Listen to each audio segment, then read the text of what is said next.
안녕하세요. 11월 18일 토요일입니다. 오늘은 데살로니가 후서 2장 4절입니다. 저는 대적하는 자라 범사에 일컫는 하나님이나 숭배함을 받는 자 위에 뛰어나 자존하여 하나님 성전에 앉아 자기를 보여 하나님이라 하느니라. 아멘.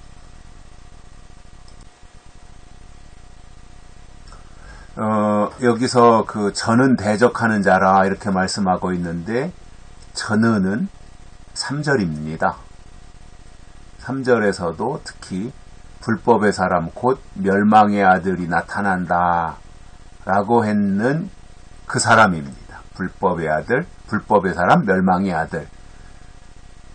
그를 일컬어서 저는 대적하는 자다 그렇게 말씀하고 있습니다. 그러니까 이 불법의 사람 멸망의 아들은 나타나면 대적하는 일을 하는 거예요. 누구를 대적하겠어요?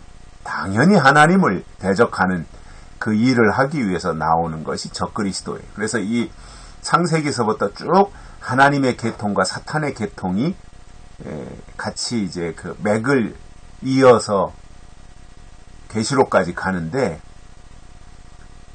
계시록에서 나타나는 하나님을 대적하는 세력이 바로 이 멸망의 아들입니다. 그의 또 다른 이름은 대적하는 자다 이 말입니다. 그럼 누구를 대적하느냐? 범사에 일컫는 하나님이나 숭배함을 받는 자를 대적한다는 거예요.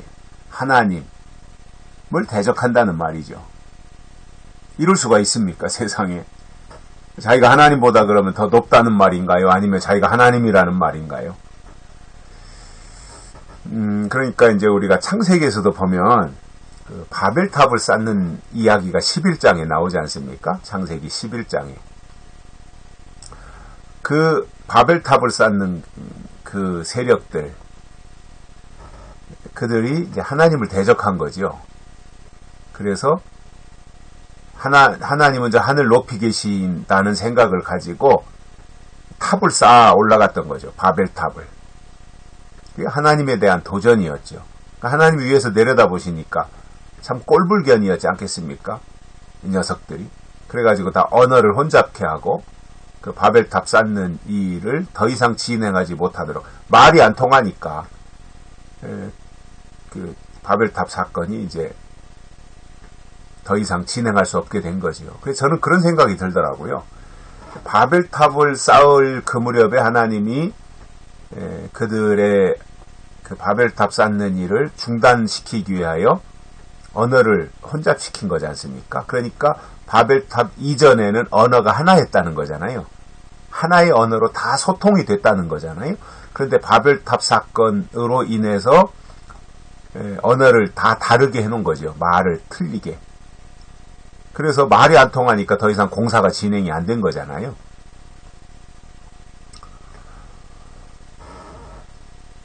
그러므로 그들의 목적을 달성하지 못하고 결국은 바벨탑을 중단하는 그 일이 일어났는데 결국 그 바벨탑이 뭐였냐면 하나님에 대한 도전이었고 대적이었습니다. 그것이 똑같이 계시록에서 그 하나님을 대적하는 그 세력들이 등장을 하는데 그것에 대해서 바울은 데살로니가 후서 2장에서 이렇게 구체적으로 나열해서 설명을 해주고 있는 거예요. 그러니까 하나님보다 자기가 뛰어나다는 거죠. 그래서 그가 자존하여 스스로 존귀하다고 생각하고 스스로 자기를 높여서 그가 활동하는 무대가 어디라는 거예요? 하나님 성전이라는 거예요. 그래서 하나님 성전을 장악합니다. 이 멸망의 아들 대적자가 나타나면 교회를 장악하고 또 각자의 그 심령, 각자의 마음의 성전 있잖아요. 육신의 성전은 건물 성전, 교회이고 마음의 성전인 실질적으로 하나님의 영이 거하시는 마음의 성전이 있는데 이 대적자가 나타나면 다 장악하는 거예요. 육신의 성전도 장악하고 마음의 성전도 장악한다는 말이에요. 그래서 성전에서 행세하는 거예요. 성전에서. 그러니까 육적으로는 교회를 다 장악했으니까 교회에서 자기를 높여서 행세를 하고 또 하나님을 믿고 있는 하나님의 사람들의 마음 속에 파고 들어가서 그 마음을 다 장악해버리는 거예요. 그래서 마음 속에도 이 대적자가 앉아 있는 거예요. 그러니 이게 어떻게 된 일이에요. 근데 말로는 이 사람들이 다 하나님 한단 말이에요. 그러니까 과거에 불렀던 하나님이나 이때 대적자가 나타났을 때도 똑같이 하늘에 계신 하나님을 향해서 부르짖는데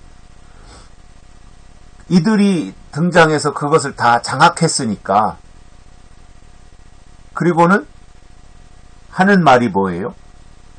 그들이 하는 말이 하나님의 성전에 앉아 자기를 보여 하나님이라 하느니라 이렇게까지 그들이 발전해 간다는 말입니다.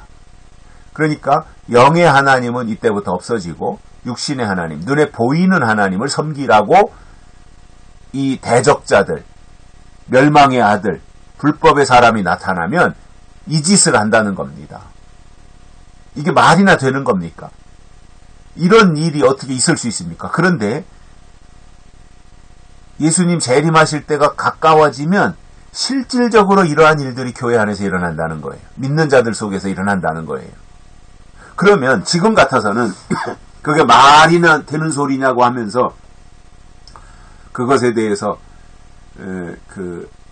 부인을 하고 또 자기들은 그러지 않는다. 영적인 하나님을 끝까지 섬긴다. 이렇게 지금은 말할지 모르지만 이게 황충이가 나와서 미혹을 해놓으면 그때부터는 분간을 못하거든요. 왜냐하면 연기 가운데서 올라왔기 때문에 그래서 해와 공기를 다 어둡게 한다 그랬기 때문에 연기에 질식돼가지고 분별을 못하는 거예요. 그러면 그때 가서는 적그리스도가 나타나서 이제는 영적인 하나님은 그만 섬기고 이제 내가 하나님이니까 나를 하나님으로 섬기라 그러면 아멘 하고 그렇게 하게 된다는 거예요. 이게 사람이요. 영리하고 똑똑한 것 같아도 이런 때 가서 보면 다 허망해지는 거예요. 사람 제가 이렇게 지나놓고 보니까 사람은요 뭐 의지도 필요하고 결심도 중요하고 그렇지만 더 중요한 것은 뭐냐면 그 사람 속에 어떤 영이 지배하고 있느냐 이게 제일 중요한 거예요. 어떤 영이 들어와서 지배하고 있느냐 하나님의 영이 지배하고 다스리느냐 아니면 이 적그리스도의 영, 사탄의 영이 들어와서 다스리고 있느냐 이게 더 중요한 거예요. 그래서 여기서 말씀하고 있는 자기를 보여 하나님의 성전에 앉아서 자기를 보여 하나님이라고 하는 이 세력이 나타나는 이때가 뭐냐면 이 세력이 누구냐면 바로 적그리스도인 것입니다. 적그리스도입니다. 적그리스도.